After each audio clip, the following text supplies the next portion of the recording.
साथियों, हाल ही में देश की सीजीआई ने देश के युवाओं को कॉकरोच कहा। इसका पलटवार करते हुए देश के युवाओं ने एक नई राजनीतिक पार्टी का गठन कर दिया, जिसे कॉकरोच जनता पार्टी कहा जा रहा है। लेकिन हाल ही में विधानसभा चुनाव भी हुए हैं, तो इसमें बड़े उलटफेर देखने को मिले। पश्चिम बंगाल में जहां बीजेपी की पहली बार सरकार बनी है, तो तमिलनाडु में टीवीके ने सरकार बनाई। इस बीच केरल में लेफ्ट दलों की सरकार जो थी, उसको भी वहां से हार का सामना करना पड़ा।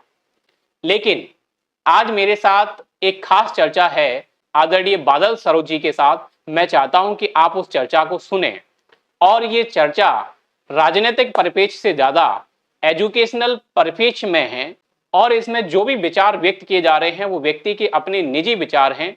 इसलिए आपकी जो भी राय हो हमारे कमेंट बॉक्स में बताएं। नमस्कार सर, स्वागत है आपका हमारे इस चैनल पर और इस छोटे से वीडियो में।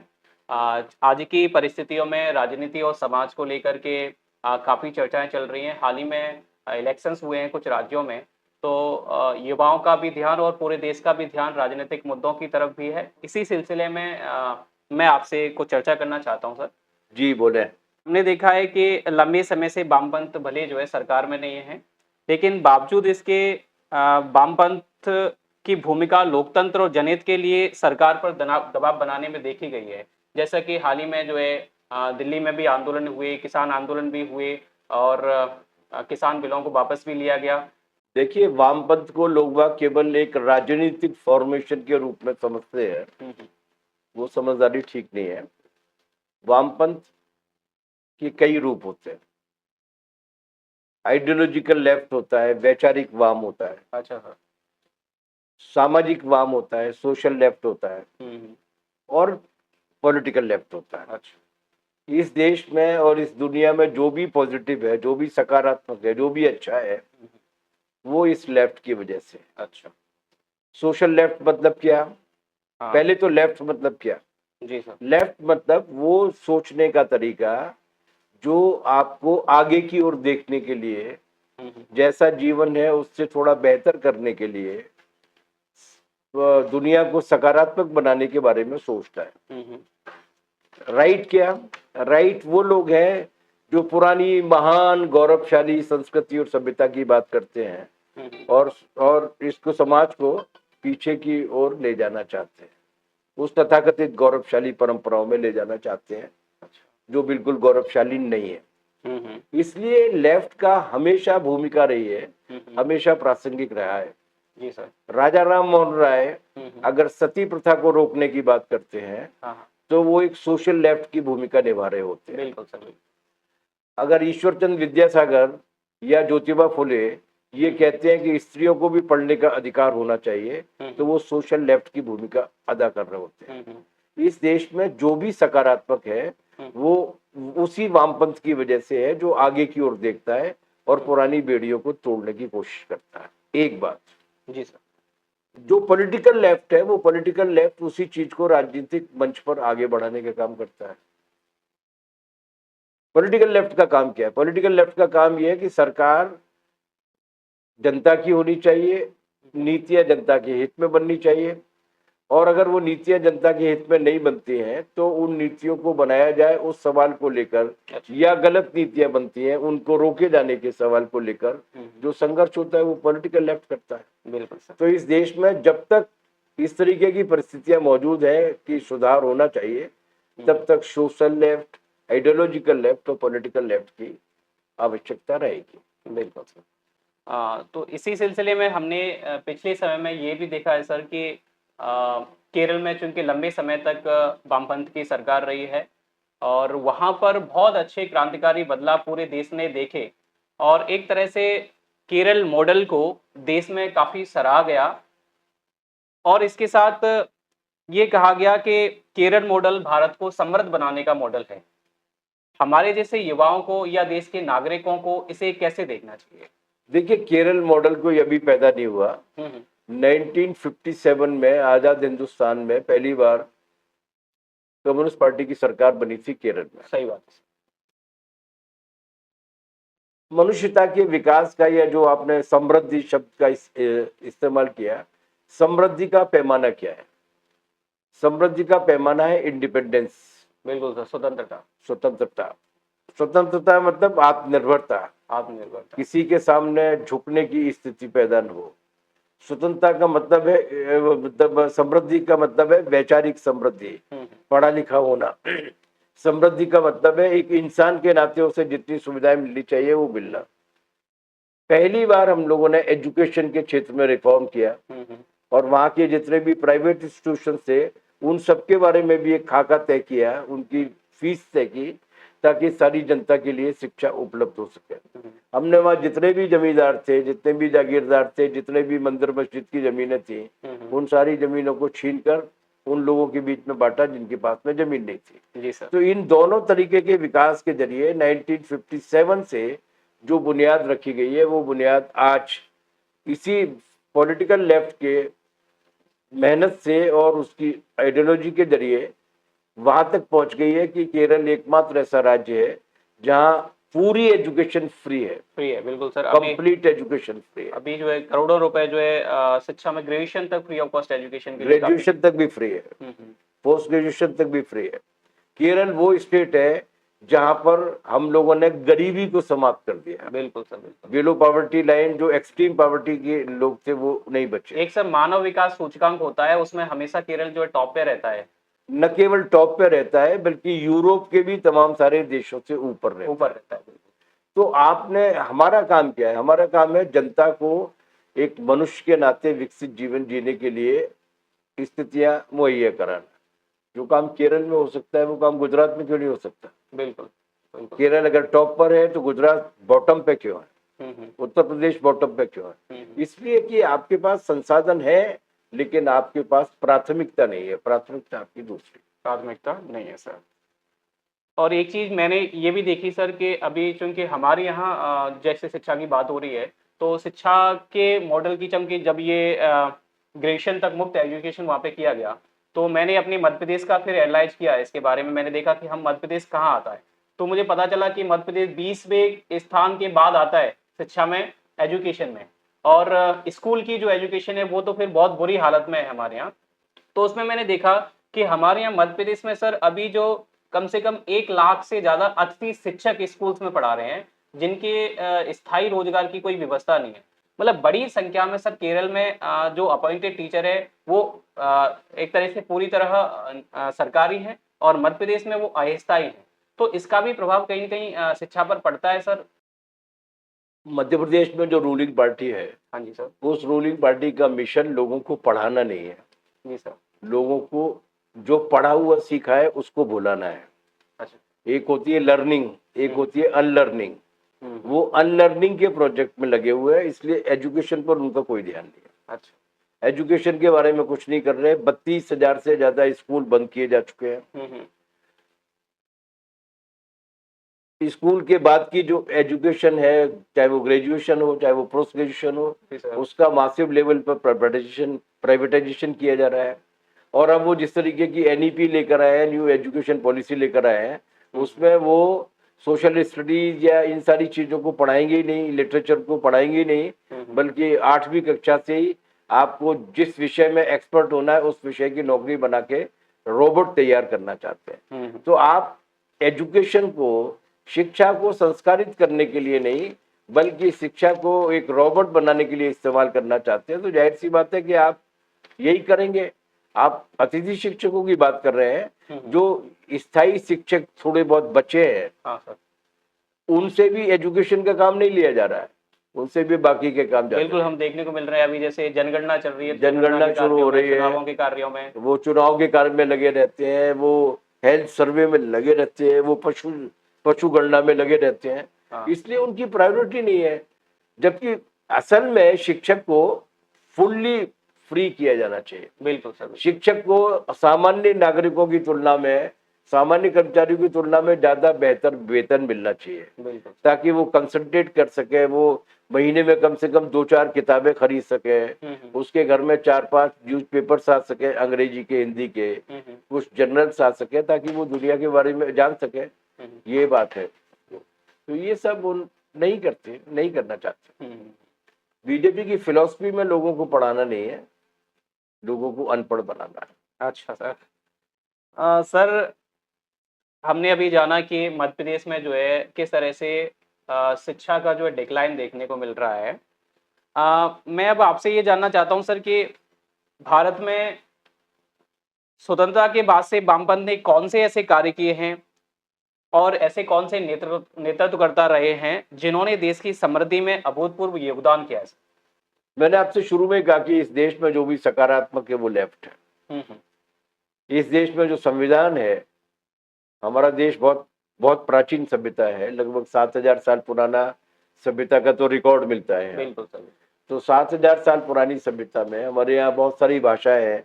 22 भाषाएं तो हमारे संविधान में है। 19,569 मातृभाषाएं हैं, ऐसा लोग कहते हैं।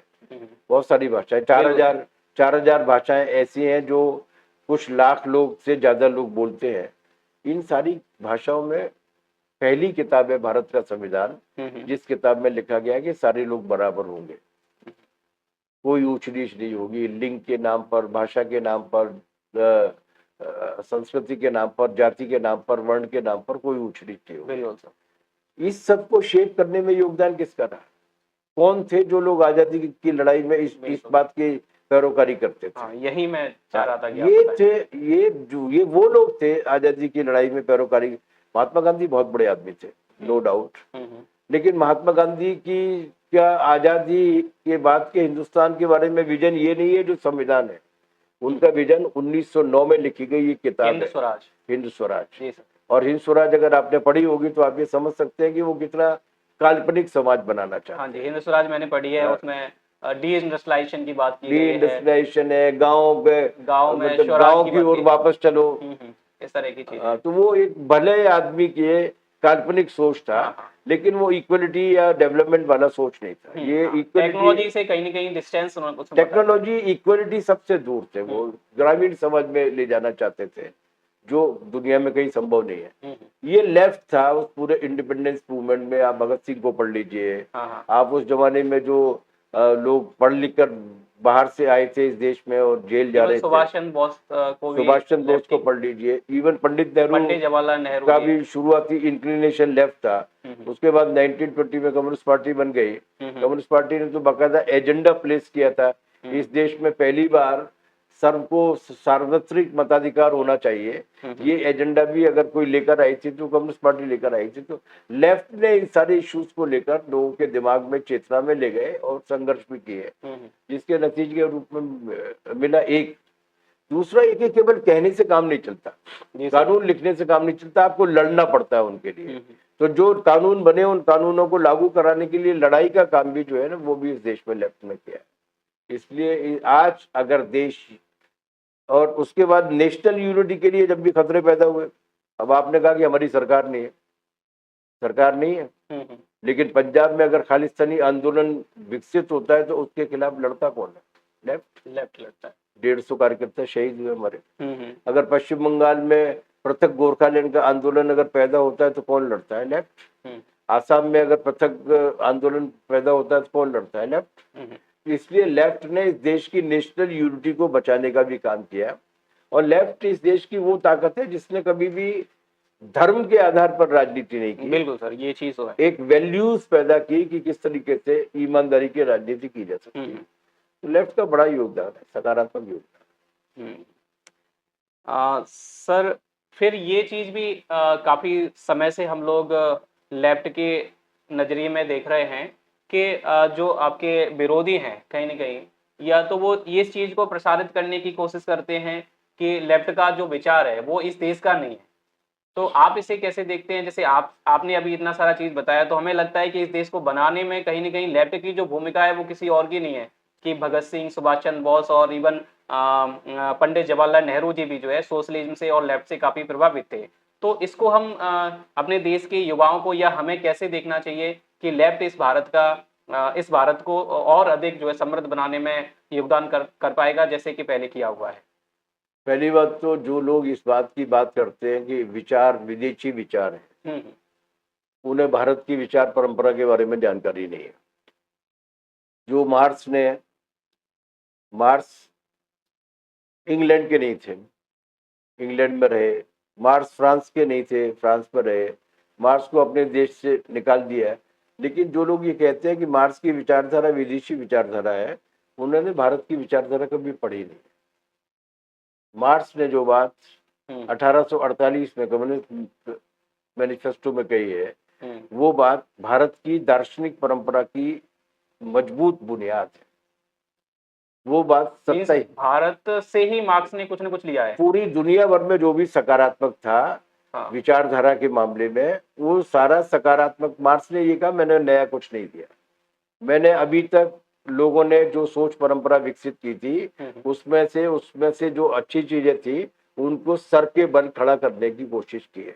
अच्छा, हमारी परंपरा में क्या है, हमारी मार्क्स क्या कहते हैं, मार्क्स कहते हैं कि ये दुनिया सच है। हाँ जी, ये दुनिया सच है, इसका मतलब इस दुनिया में जो समस्या है वो समस्याएं यहाँ पैदा होती हैं, यही दूर की जा सकती है, यही दूर की जा सकती है। ये बात कपिल कहते हैं, ये बात गौतम बुद्ध कहते हैं, ये बात कणाद कहते हैं, ये बात हमारे परंपरागत गौतम ऋषि हैं वो कहते हैं, भारतीय परंपरा का मजबूत हिस्सा है, ये बात महावीर जैन कहते हैं। इसलिए ये जो कहना कि विचारधाराएं बाहर की है, हाँ इस देश में एक विचारधारा जरूर बाहर की है और उसका नाम है राष्ट्रीय स्वयंसेवक संघ। आपने वो ये कहते हैं कि वो इस देश की हिंदू और सनातन परंपरा के वाहक है। हाँ जी, इस देश में एक ऐसे ईश्वर का, भगवान का अवतार का नाम बता दीजिए जो नेकर पहनता हो। नेकर नहीं पहनता, नहीं, कोई नहीं पहनता। इस देश में सैकड़ों तरीके से नमस्कार किया जाता है, लेकिन एक जगह बता दीजिए जहां पर इस तरीके से नमस्कार किया जाता हो। नहीं, ऐसा तो कहीं नहीं है। मैं बता रहा हूँ आपको कहाँ है। ये लेकर आए हैं मुसोलिनी से। अच्छा सर। और ये ध्वज प्रणाम जो है ना वो लेके आए हैं हिटलर से। और जिस तरीके के सांगठनिक ढांचे को वो बनाकर लाए हैं वो लेकर आए इटली से। अच्छा, इनके एक नेता थे, वो नेता बाकायदा इटली गए थे, मुसोलिनी के साथ रहे थे, उसके कैंप्स में उन्होंने भाग लिया था, हिटलर से मिलकर आए थे। और उन्होंने अपनी किताब में इस बात को लिखा था कि हमारा संगठन इस तरीके का होना चाहिए। तो जो खुद हिटलर और मुसोलिनी से प्रेरणा लेकर आए हैं, जिनकी ड्रेस भारतीय नहीं है, जिनका ध्वज प्रणाम भारतीय नहीं है, जिनकी विचारधारा भारतीय नहीं है, वो हमसे क्या सवाल करते हैं कि वामपंथी विचारधारा जो वो बाहर के नहीं है। हमारी डीप रूटेड फिलोसफी है, वो भारतीय है इंडियन जनता के बीच में। मार्क्स के समकालीन थे ज्योतिबा फुले, जो ज्योतिबा फुले बात करते हैं वो मार्क्स जर्मनी में बैठ के बात करते हैं। तो हमारा जो सकारात्मक परिवर्तन है, सकारात्मक परिवर्तन का सोच इस देश में और दुनिया की परंपराओं में विद्यमान रहा है। अपराधी सोच जरूर बाहर से आता है जो ये लेकर। अच्छा सर, तो इसका मतलब ये है कि हम लोग मार्क्स से पहले भी मार्क्सवादी थे।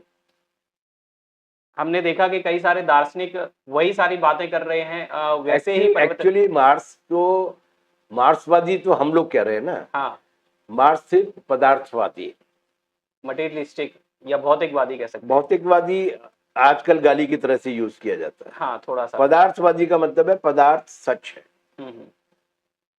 हमारे 2700 साल पहले एक वैद्य हुए हैं जिनका नाम है चरक। चरक, बिल्कुल। चरक ने ये बात लिखी है कि ये जो शरीर है वो इसी पदार्थ की अलग अलग किस्म की मात्राओं के मेल से बना है। जी सर। इसमें कोई बीमारी अगर पैदा होती है, इसका मतलब कोई मात्रा ज्यादा हो गई है या कोई मात्रा कम हो गई है।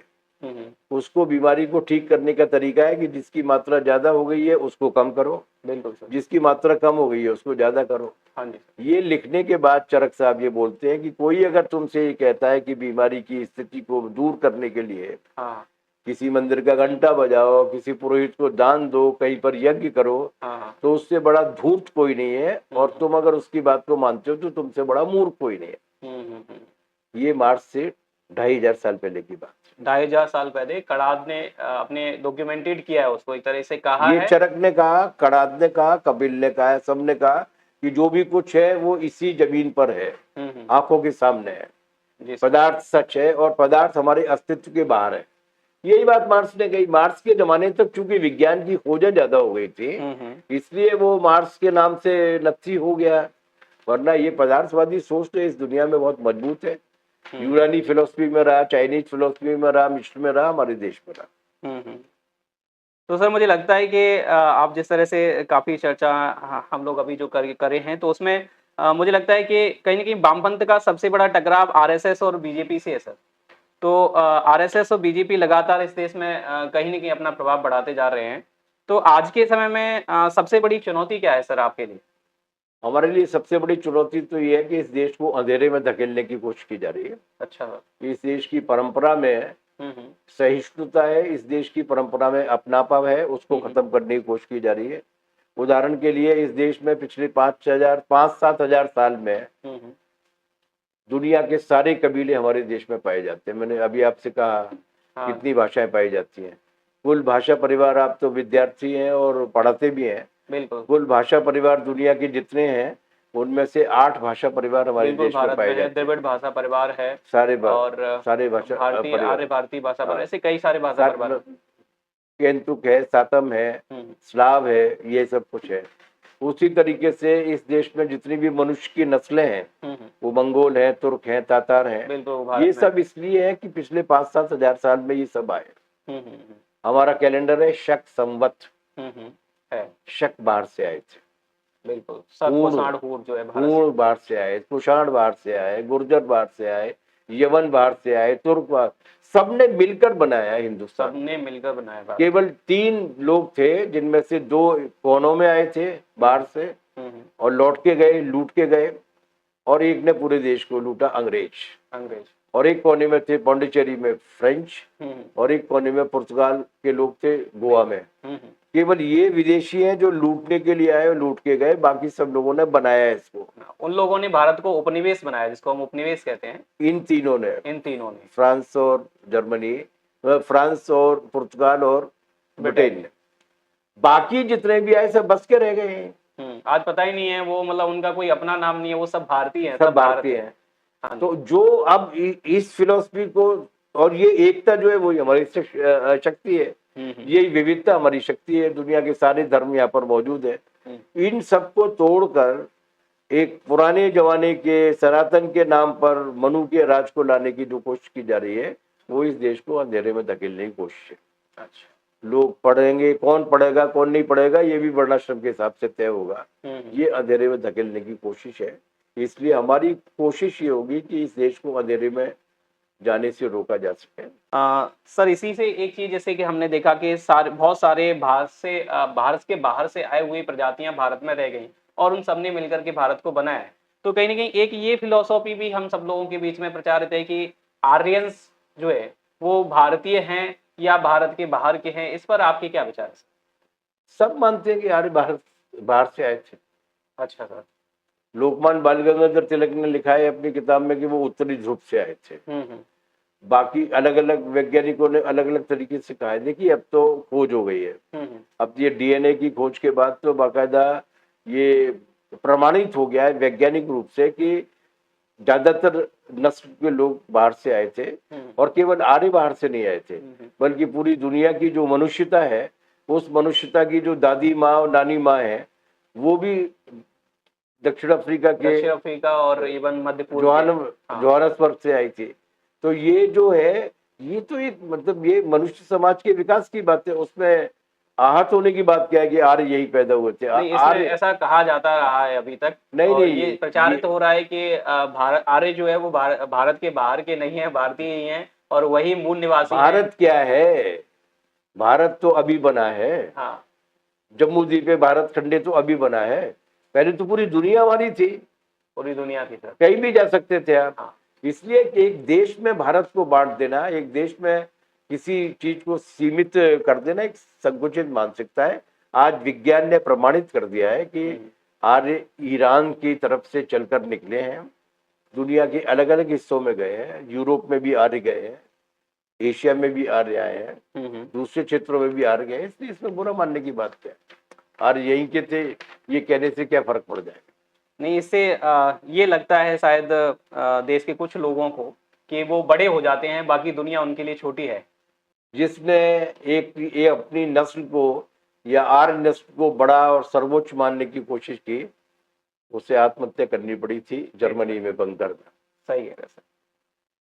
सर एक अंतिम प्रश्न है कि आप एक जाने माने राजनेता हैं सर, और लंबे समय से देश के लिए निस्वार्थ भाव से काम कर रहे हैं सर। हमने देखा है आपको एक समय ग्वालियर में एक चारों तरफ हम जो आपके होर्डिंग्स भी देखते थे और काफी नाम सुना है हमने आपका। लेकिन आपकी जो आज का जो युवा है वो सर राजनीति से दूर भाग रहा है।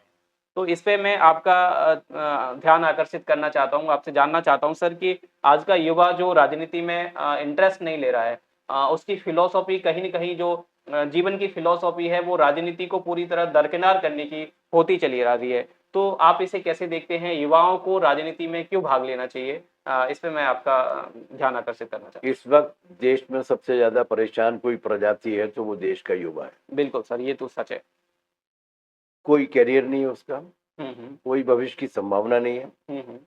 और अपने घर में अपनी तमाम सारी योग्यता के बाद भी उसे अपमानित होना पड़ता है क्योंकि उसके पास कोई रोजगार नहीं है। बिल्कुल सर। और अब उन्होंने एक और संकट पैदा कर दिया, और वो संकट ये है कि उन्होंने जो रोजगार था उस रोजगार को भी अस्थायी रोजगार में और बहुत ही जिसको कहते हैं ना बिलो क्वालिटी रोजगार में तब्दील कर दिया। उसे इतना घेर लिया गया है कि जैसे अगर वो इंजीनियरिंग कर रहा है या मेडिकल कर रहा है तो वो फीस इतनी महंगी हो गई है कि उसके परिजनों को वो लोन लेना पड़ रहा है बैंक से। हाँ जी बिल्कुल। तो वो बचपन में ही 18 साल का होने के पहले ही कर्ज के फंदे में फंस गया है वो।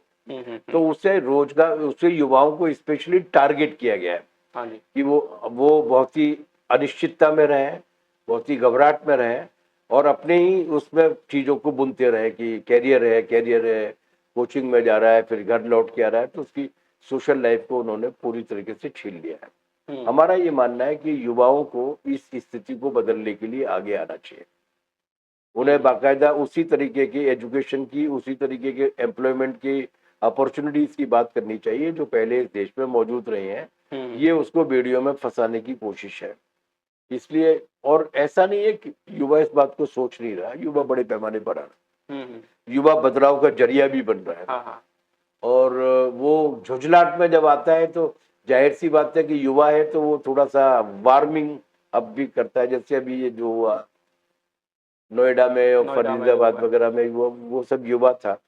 अभी ये जो कुछ हुआ, जो नेपाल में भी जो घटा, वो भी युवा देश के चारों तरफ तो बहुत कुछ घटित हो रहा है सर। हमने श्रीलंका में देखा, बांग्लादेश में देखा, देश में भी घटित हो रहा है। देश भी युवाओं के अंदर एक मंथन चल रहा है।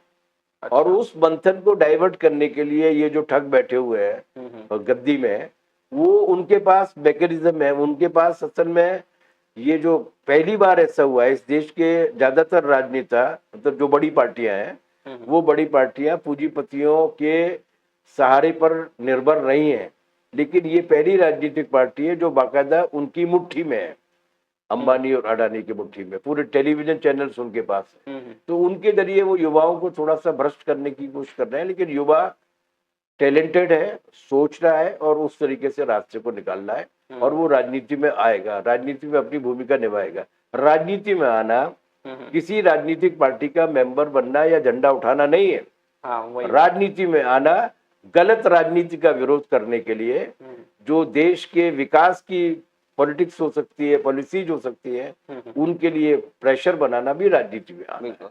तो वही मैं चाहता था कि सर राजनीति को थोड़ा हम सरलीकृत भाषा में क्या समझें, ये समझ में नहीं आता। कहीं ना कहीं जैसे कुछ लोग राजनीति, जैसे हम जैसे लोग कभी कभार राजनीति पर चर्चा भी करते हैं तो बड़ा एक टारगेट हमको किया जाता है। हमें ऐसा लगता है कि हम कहीं कुछ गलत कर रहे हैं, हम लोग अपने कैरियर पे ध्यान नहीं दे रहे हैं। तो इसको आप कैसे हमें बता सकते हैं कि सर राजनीति को कैसे देखें हम युवा, कि उसमें हमारा कैरियर भी बचा रहे और राजनीतिक योगदान भी हो जाए?